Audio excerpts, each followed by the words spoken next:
Well, thank you, Vincent, or Vincent in the English accent. I'll do both. It's great to have you here. Thanks for taking time out of your very busy schedule. My pleasure. To speak with us. Just starting off with a sort of wider question. How do you think the year has gone so far? I actually had the pleasure of speaking to DAG only last month, and I understand that some regions obviously were better than others in terms of performance. How would you describe? Well, the year is still a very good year. Mm-hmm. We're still enjoying a double-digit growth, so which is, I think, still a very strong performance.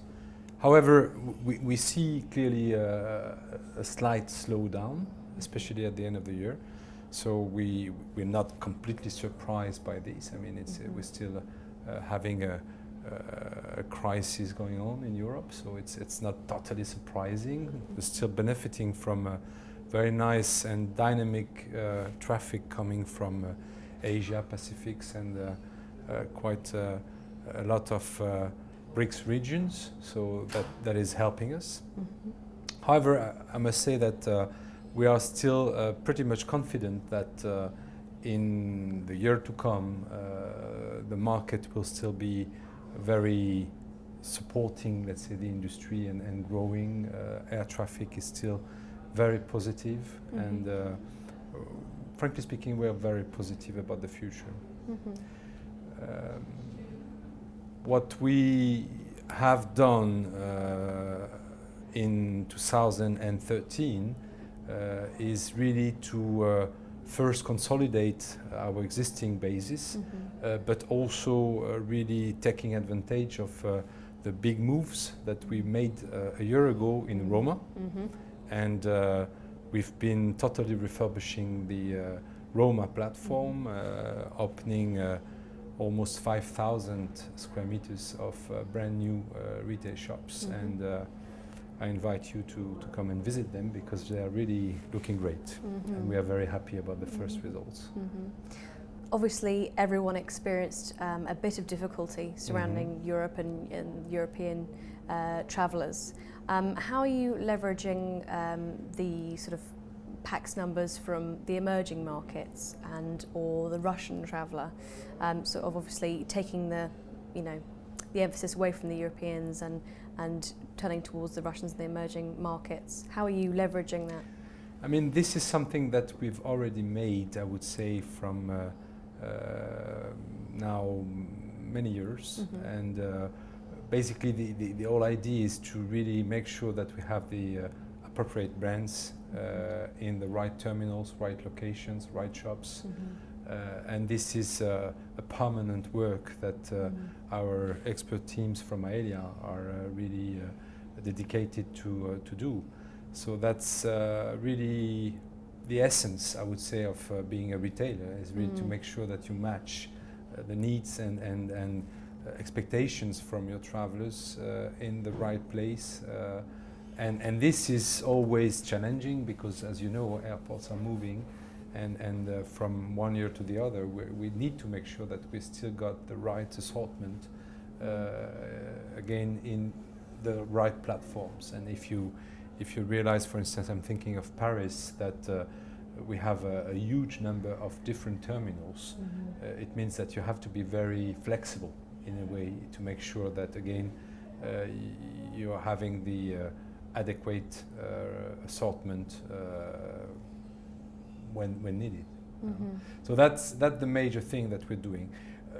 Globally, we know that Russian, Chinese people are really very much hooked by premium brands, mm-hmm. and if we look over a period of 5 years, I would say that we have been giving to our retail experience a much more premium approach. And in Paris, for instance, we opened a year ago the first big units in Terminal S4 and Terminal A mm-hmm. and C under the By Paris duty-free brand name. And the execution here is really about how to reflect this premiumization of the retail experience, and making sure that when those customers enter those major stores, they really immediately feel comfortable with the idea that they are entering a very nice luxury premium store. Indeed. That's quite critical to be successful with this kind of travelers. They are expecting also very, let's say, good level of servicing, which we are doing. We are recruiting more than 70 people, Chinese speaking.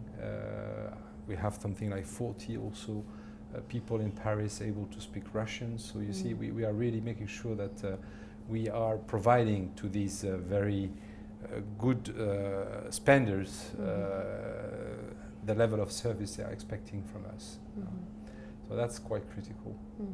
In the same moment, I must say that we are now entering another phase where we have both to tackle these BRICS packs, but in the same moment, we also understand that we still have a very significant share of our market, which is made from French nationals.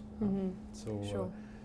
We are now pretty good in understanding where our customers are coming from, and we realize that more than 50% obviously of the customers we are having in Paris are French natives. So Sure. we need also to take care of this and make sure that our global offer is reflecting the great variety of passengers. That's something which is important, and again, I mean, that's a kind of challenging exercise, because you want both to be able to really welcome all these Chinese, Russian passengers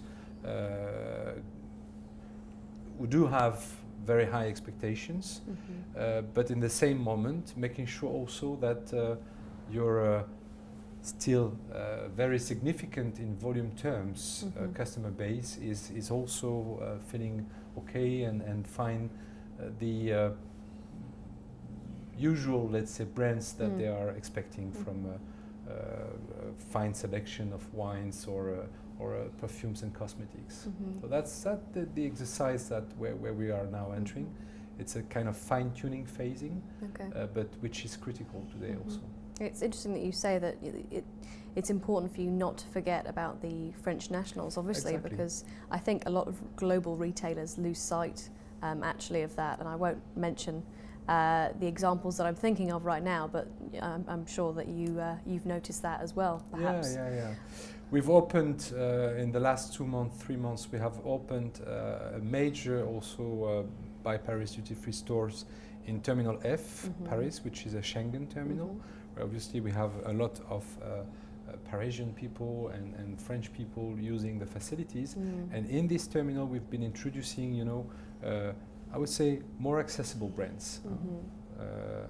So that's an interesting thing to do, and we see that there are very good results. Oh, good. Very good results. Good to hear. Yeah.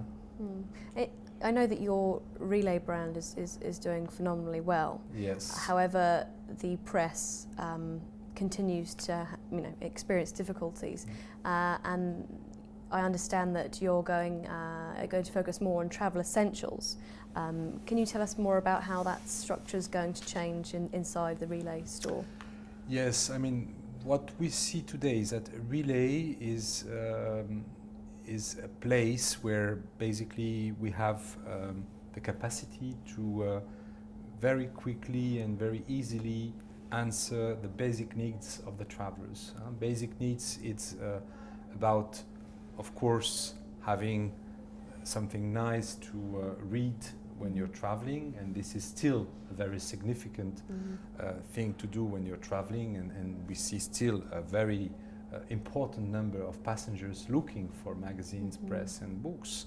So this is, the market has not vanished. I mean, it's just a market that is declining, but still very significant. So we still have a very significant offer here, and again, we are making sure that we are always matching these basics needs. But on top of this reading material, we see more and more needs for a quick food or a quick drink. So making sure also that people will find travel accessories, quick things that are very convenient when you're traveling and that you need, and maybe you forgot it home, or so you want to make this purchase quite fast and have a very readable merchandising, and that's what Relay is about. Another significant dimension here is again the gifting. So we are playing in a different, let's say, range. We're not talking of high luxury gifts. We're talking of smaller things, but still very important. You just left home for a week and you want to come back and maybe do a small gift to your kids, and that's something that we're working very hard also on Relay. So if you look at this, the convenience part plus the gifting and souvenir parts in Relay is now taking a major role in what is Relay about, and for us it's a very successful way, I would say, to address the decline of the traditional press and books markets. My final question is, what are your 3 sort of big wishes for the next year, and perhaps looking a little further, perhaps next 5 years for the group as a whole? All right. I think we have today a global strategy where we are building a global approach to travel retail. Okay, so the first wish would be to say that the industry and our main B2B customers, so namely the airports, understand that LS Travel Retail is a stakeholder able to bring them a global understanding of travel retail, and this is something that we want to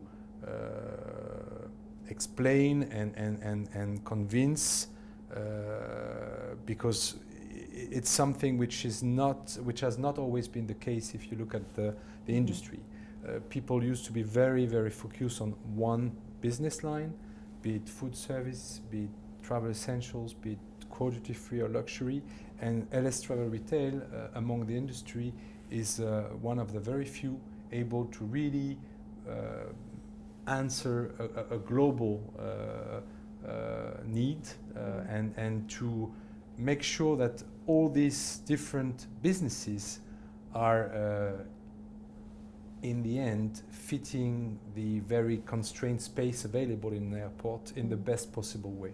So that would be the first wish, that our business partners view and value this proposition, and I think this is today something that is very well appreciated. So still going forward in that direction will be the first wish. Obviously we still need and wish that the dynamic of the market will remain strong in the medium term. Okay, and it's true that we have habits to see, or we're used to see in the industry a kind of cycle, but the shorter the cycle, obviously, the better it will be for everyone, and that would obviously be the second wish. And then last, I would say, probably, I think that we need to make sure that travelers are at ease when they are shopping, and this easiness of shopping is something which is getting a bit complex today. When you think of all the regulations, all the changes that took place in the last 15 years, I think that the third wish would be really to make sure that shoppers got a lean, let's say, experience going through our stores, and that's it seems to be a straightforward thing to do, but when you're executing this, from a retail perspective, it's not that clear, you know, for everyone that they get the message right from the first moment, that they understand where they can find their brand, or to make sure that they really understand what is the price positioning of what you're offering, what is the value of what you're getting them. So this is, I think, something where we still have a lot of work to do, and we are working on this within our group and with IDEA, especially to make sure that this experience will improve in the coming years. Well, thank you, Vincent. It's been great having you here, and thank you for your time.